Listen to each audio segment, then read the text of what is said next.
हिंदी की चुनिंदा कहानियों के चैनल में आपका स्वागत है। आज सुनिए लोकप्रिय लेखिका डॉक्टर संगीता झा जी की लिखी हुई कहानी मोह भंग। तो शुरू करें कहानी। सुबह के 7 बजते ही फ़ोन की घंटी भी बजने लगी। बेटी ज़ोर से चिल्लाई, व्हाट्स दिस मॉम? चैन भी नहीं लेने देती आप। मना करो अपने इस आशिक को। सुबह सुबह तो कम से कम फ़ोन ना करे। अपने बीवी बच्चों पर ध्यान क्यों नहीं देता?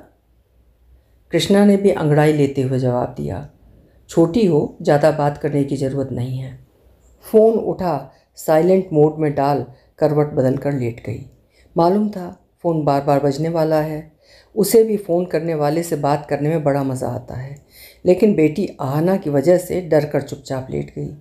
क्या स्त्री के पास शादी के बाद किसी से प्रेम करने का अधिकार नहीं है? क्या एक से ज़्यादा प्रेम और संबंध सिर्फ मर्दों के लिए जायज़ हैं? ये सारे सवाल कृष्णा के दिमाग की घंटी बजा देते हैं। क्या आहना मुझे माफ़ कर पाएगी मेरे इस कदम के लिए? इतने सारे टेड टॉक सुने, इतनी रिसर्च की, हर जगह यही जवाब मिला, you have one set of life, live it fully. ज़िंदगी ना मिलेगी दोबारा। फिर लगता आहना का क्या दोष, वो तो शर्मा जी से बड़ी अटैच्ड है। काश प्यार की भाषा इतनी सरल होती। प्यार की शारीरिक ज़रूरत भी होती है। कृष्णा सोचते सोचते 12 साल पहले की कृष्ण लीला स्वामीनाथन बन गई। कलकत्ता के जोका में एडमिशन बहुत बड़ी बात थी। अप्पा और अम्मा तो फूले नहीं समा रहे थे। तमिलनाडु के कोयम्बटूर के बॉटनी के प्रोफेसर की बेटी, पूरा शहर बधाई देने पहुंच गया। पहली बार घर से बाहर निकली थी। अम्मा अप्पा भी उसे इंस्टीट्यूट तक छोड़ने आए थे। हमें दरवाजे पर ही प्रोफेसर सर्वकांत शर्मा मिल गए। अप्पा तो इतने डाउन टू अर्थ प्रोफेसर को देखकर गदगद हो गए। शर्मा जी अब आईआईएम में कृष्णा के दूसरे अप्पा बन गए। हिंदी और बंगाली उसे आती नहीं थी। शर्मा जी आसामी होने से बंगला भी अच्छी बोल लेते थे। जहाँ कृष्णा को डे टू डे लाइफ में छोटी छोटी चीज़ों के लिए जद्दोजहद करनी पड़ती थी, वहीं शर्मा जी का वेल फर्निश्ड अपार्टमेंट था और शर्मा जी पाक विद्या में निपुण। शर्मा जी को भी इस तमिल पोट्टी में एक अलग सी कशिश दिखी। यूँ तो उम्र का अंतर करीब 9 साल का था, पर जब स्पार्क हो तो उम्र मायने नहीं रखती। पर शायद ये कृष्णा की तरफ से फ़ायदे वाला प्यार ज़्यादा था। सर्वकांति आसाम के छोटे से गांव से थे, जिससे इसके पहले उनका किसी पढ़ी लिखी इंग्लिश बोलने वाली लड़की से पाला नहीं पड़ा था। कृष्णा तो जैसे उनके लिए आसमान से उतरी उर्वशी थी। वहीं सर्वकांति यानी शर्मा जी कृष्णा के लिए पैम्पर करने वाला, खाना बना के खिलाने वाला, साथ ही पढ़ाने वाला फुल पैक प्रेमी। जोका में आने के एक ही महीने बाद ही कृष्णा शर्मा जी के घर में शिफ्ट हो गई। बेचारे शर्मा जी भिन्न भिन्न तरीके से अपनी कृष्णा को खुश करने में लगे रहते। अप्पा अम्मा खबर मिलते ही दौड़े दौड़े कलकत्ता आए। यहाँ समझाने का कोई प्रश्न तो था ही नहीं। उनकी बेटी तो लिव इन रिलेशन में थी। कहाँ अप्पा को लगा था कि वे अपनी कृष्णा के लिए दूसरे बाप का इंतज़ाम करके गए थे और यहाँ तो माजरा ही दूसरा था। शर्मा जी तो कृष्णा के प्यार में पागल थे, इसलिए जो अप्पा ने कहा सब मान लिया। वहीं के तमिल समाज के कुछ लोगों को इकट्ठा कर आनंद फानन में तमिल रीति रिवाज से कृष्णा की शादी हो गई। शर्मा जी ने अपने परिवार से किसी को ना बुलाया, ना ही उन्हें इत्तला दी। शादी से बस इतना फ़र्क पड़ा कि उनका रिश्ता ऑफिशियल हो गया और शर्मा जी माई वाइफ कहकर कृष्णा का इंट्रोडक्शन देने लगे। कृष्णा के अम्मा अप्पा को थोड़ी निराशा तो हुई, पर शर्मा जी की सेवा ने उनका दिल जीत लिया। अपना कोई बेटा न होने से शर्मा जी उन्हें बेटे की तरह लगने लगे। अब पूरे कैंपस में कृष्णा की पहचान शर्मा जी की बीवी के रूप में हो गई। शर्मा जी का पूरे आईआईएम में बड़ा नाम था। उनके जैसा माइक्रो इकोनॉमिक्स और अकाउंटिंग का ज्ञाता पूरे आईआईएम में कोई नहीं था। शादी के 2 महीने ही बाद शर्मा जी को आईआईएम अहमदाबाद में अच्छा प्लेसमेंट मिल गया। पूरे भविष्य का सवाल था और अहमदाबाद वालों ने खुद बुलाया था। कृष्णा, जिसे शर्मा जी प्यार से किचू कहते थे, इन 2 महीनों में ही शर्मा जी के इतने ज़्यादा प्यार और लाड़ से उकता गई थी। आसामी होने से शर्मा जी च को शाह और शर्मा को शर्मा उच्चारण करते थे। किचू के तमिल के तन्नी यानी पानी को जोल बोलते थे और पानी और सिगरेट पीते नहीं, खाते थे। जब भी बोलते हम सिगरेट खा के आता है, किचू को बड़ी शर्म आती थी। वो भी तो किधर को किधर और खुद को आता है, शर्मा जी को आती है, वो भी अटक अटक कर बोलती थी। लेकिन दुनिया की रीति ही है कि हम करें तो होम और आप करें तो पाखंड। जहाँ शर्मा जी अपनी किचू को छोड़ के जाने के नाम पर रो रो के बेहाल थे, वहीं कृष्णा तो जान छुट्टी वाले ख्याल से गुजर रही थी। शादी के 10 दिन बाद से ही वो अपने फैसले में पछता रही थी। पूरी तरह से मोह भंग हो चुका था। उसे शर्मा जी से घुटन होने लगी थी और उसे हीरो मटेरियल की तलाश थी। दूसरे सारे MBA स्टूडेंट्स शर्मा सर की बीवी मान कोसों दूर रहते थे। तभी सेकंड लिस्ट कृष्णा की क्लास में एक हरियाणवी लड़का जोगिंदर सिंह आया। हाइट 6'2", सीना 52, पेट बिल्कुल चिपका और अंग्रेज़ी फर्राटेदार। कृष्णा की अंग्रेजी भी कुछ दक्षिण भारतीय और कुछ कॉन्वेंट एजुकेशन सबसे अलग थी। बस कृष्णा की दोस्ती जोगिंदर से हो गई।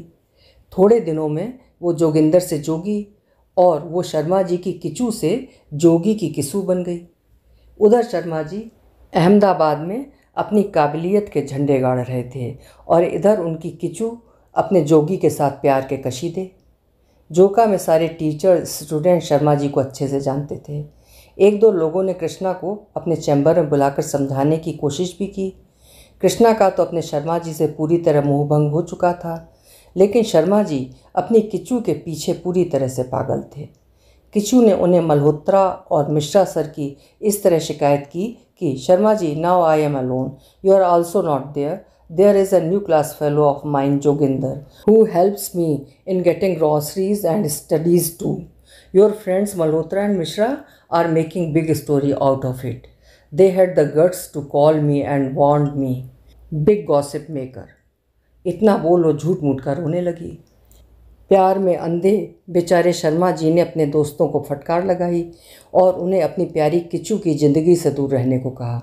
उसके बाद तो किचू मैडम ने हद ही कर दी। दोनों यानी किचू और जोगी ज्वाइंट स्टडी के बहाने कभी डिपार्टमेंट में तो कभी किचू के अपार्टमेंट में पड़े रहते। पूरे जोका में हर तीसरा आदमी जोगी और किचू की बातें करता और शर्मा जी की नादानी पर तरस खाता। शर्मा जी इस बीच अपनी किचू से मिलने भी आए और मज़े की बात शर्मा जी ने जोगी को भी अपने यहाँ शिफ्ट करा लिया और वे दोनों को पढ़ाने भी लगे। ठीक उनकी नाक के नीचे ही किचू और जोगी की प्रेम कहानी चलने लगी। शर्मा जी जोगी के आभारी हो गए कि उनकी अनुपस्थित में भी वो उनकी किचू का कितना ध्यान रखता है। जब उनके दोस्तों को उनकी इस सोच का पता चला तो सबने सर पकड़ लिया। शर्मा जी खुद फ़कीरों की तरह रहते और अपनी सारी कमाई किचू पर उड़ा देते। इधर किचू की ज़िंदगी में एक बड़ा भूचाल आया जब उसे पता चला कि उसके जोगी जी पहले से ही न केवल शादीशुदा बल्कि 2 बच्चों के बाप हैं। जो ही हरियाणा के सिरसा तक ये बात पहुंची कि जोगी जी अक्सर एक लड़की के साथ पाए जाते हैं, उनकी बीवी जिसे जोगी में उसके माँ बाप के पास छोड़ रखा था, दोनों बच्चों को लेकर इंस्टीट्यूट आ गई और डायरेक्टर के कमरे के सामने धरना देकर बैठ गई। पूरे जोका में हल्ला हो गया जब सबको पता चला कि उसका नाम एंड्रिया है और उससे जोगी का प्रेम विवाह है और वो भी घर वालों से लड़कर। सुनकर सबके होश उड़ गए। यहाँ भी किसू यानी कृष्णा ने बिना जोगी पर नाराज़ हुए दिमाग लड़ाया। सोचा वो भी मिसेस शर्मा है, क्या हुआ अगर उसका जोगी शादीशुदा है। वो खुद डायरेक्टर ऑफिस गई और एंड्रिया और बच्चों को अपने घर ले आई। लाने के पहले उसने अपने घर से वो सारे निशान जो जोगी की मौजूदगी दर्शाते थे मिटा दिए। कलकत्ता शहर में मदर टेरेसा बन उसने उनका खूब ख्याल रखा और एंड्रिया के सामने जोगी को खूब खरी खोटी सुनाई। उन्हें अपने घर पनाह दे वो जोगी के रूम में पढ़ाई के बहाने जा खूब गुलछर्रे उड़ाने लगी। इधर सारे गॉसिप करने वाले देखते रहे, उधर एंड्रिया और शर्मा जी उसके फैन। सबसे कहते फिरते, Krishna has large heart, look how she is helping Andrea despite her rudeness. थोड़े दिनों तक तो जोगी भी हैरान था, लेकिन जब उसकी किसू उसके साथ उसके रूम में गुलछर्रे उड़ाने लगी तो उसे समझ में आया कि किसू जितनी बाहर बेचारी है उतनी ही अंदर भी है। लेकिन ये नाटक 1 महीने से ज़्यादा नहीं चला। एंड्रिया को बेवकूफ़ बनाना आसान नहीं था। पति जोगी की हरकतें और कृष्णा की ज़रूरत से ज़्यादा अच्छाई ने उसके अंदर शक पैदा कर दिया। अचानक बच्चों को घर पर शर्मा जी के साथ छोड़ बाजार जाने के बहाने उसने रोगी के रूम में छापा मार दिया। अंदर जोगी और कृष्णा थे और वो एक विवाहित जोड़े का कमरा लग रहा था। एंड्रिया ने हल्ला मचा पड़ोसियों को इकट्ठा कर लिया जो ज़्यादातर MBA स्टूडेंट्स थे। तभी माँ शर्मा जी कृष्णा के कृष्ण बनकर पहुँच गए और बेचारी एंड्रिया को ही दोषी ठहराने लगे कि तुम्हारा हिम्मत कैसे हुआ किचू को कुछ बोलने का? वो तुमको तुम्हारा बच्चा लोगों को अपने घर लाया, इधर दोनों पढ़ती है। कितना पढ़ाई है तुमको मालूम? एंड्रिया तो मुंह खोल के सिर्फ पूरी सिचुएशन को देख रही थी। करे भी तो क्या, 2 बच्चों के साथ माँ कितनी मजबूर होती है। उस पर से छोटी बेटी को देखकर बहुत लोग उससे पूछते कि उसकी बेटी ऑटिस्टिक तो नहीं है। बेचारी एंड्रिया और पागल शर्मा जी, सबने ऐसा सिर्फ ऐसा सोचा, पर कोई भी एंड्रिया की मदद करने या शर्मा जी का दिमाग ठीक करने में इंटरेस्टेड नहीं था। जोगी अपनी पत्नी और प्रेमिका के बीच बड़ी अच्छी तरह से ज़िंदगी मैनेज कर रहा था। कृष्णा भी उसकी बेटियों के लिए अक्सर कुछ ना कुछ गिफ्ट ले आया करती थी। बेचारी एंड्रिया सब कुछ देखकर भी चुप रहती थी। लेकिन एक बात ज़रूर थी कि जोगी से उसका मोह भंग हो गया था। कई बार सोचा अपनी पुरानी नर्स की ड्यूटी फिर से शुरू कर दे, पर परेशानी ये थी कि बच्चों को देखेगा कौन। जोगी के पिता एक बार आईसीयू में एडमिट थे, तब एंड्रिया ने बतौर नर्स उनकी बहुत सेवा की थी। उसी दौरान जोगी और एंड्रिया करीब आए और घर वालों को बिना बताए कोर्ट मैरिज कर ली, क्योंकि एंड्रिया का ईसाई होना उसके अच्छे इंसान होने से ज़्यादा मायने रखता था। एंड्रिया अक्सर सोचती, कहाँ तो साथ जीने मरने की कस्में और अब ये मोह भंग। इसी बीच शर्मा जी की किचू और जोगी की किसू प्रेग्नेंट हो गई। उसने अपना कोर्स पूरा कर आईआईएम में ही बतौर शर्मा जी की एकेडमिक एसोसिएट ज्वाइन कर लिया। 7 महीने में प्री मैच्योर बेबी यानी आहना का जन्म हुआ। जोगी ने पूरे एमबीए में टॉप किया और उसने भी शर्मा जी की मदद से आईआईएम अहमदाबाद में फैकल्टी के रूप में ज्वाइन कर लिया। शर्मा जी, जोगी और यहाँ तक एंड्रिया भी आहना की सेवा में लग गए और 2 महीने वेंटिलेटर में रहने के बाद आहना मौत के मुंह से बाहर आई। शर्मा जी, कृष्णा, जोगी और एंड्रिया की ज़िंदगी उसी तरह चल रही है। आहना अपने पिता शर्मा जी के दिल का टुकड़ा है। उसे जोगी अपने मम्मा पापा की ज़िंदगी में बड़ा खटकता है। उसे भी ठीक एंड्रिया की तरह इंतज़ार है, काश जोगिंदर अंकल का उसकी मम्मा के प्रति मोहभंग हो जाए, काश। अभी आप सुन रहे थे संगीता झा जी की लिखी हुई कहानी मोहभंग। कहानी कैसी लगी कमेंट बॉक्स में ज़रूर लिखिएगा। अगर आप मेरे नियमित श्रोता हैं या कभी कभार मुझे सुनते हैं या फिर आज पहली बार सुन रहे हैं, आपसे अनुरोध है कि मेरे चैनल्स को सब्सक्राइब ज़रूर करिएगा। इससे मुझे बहुत खुशी होगी। आपको बहुत बहुत धन्यवाद।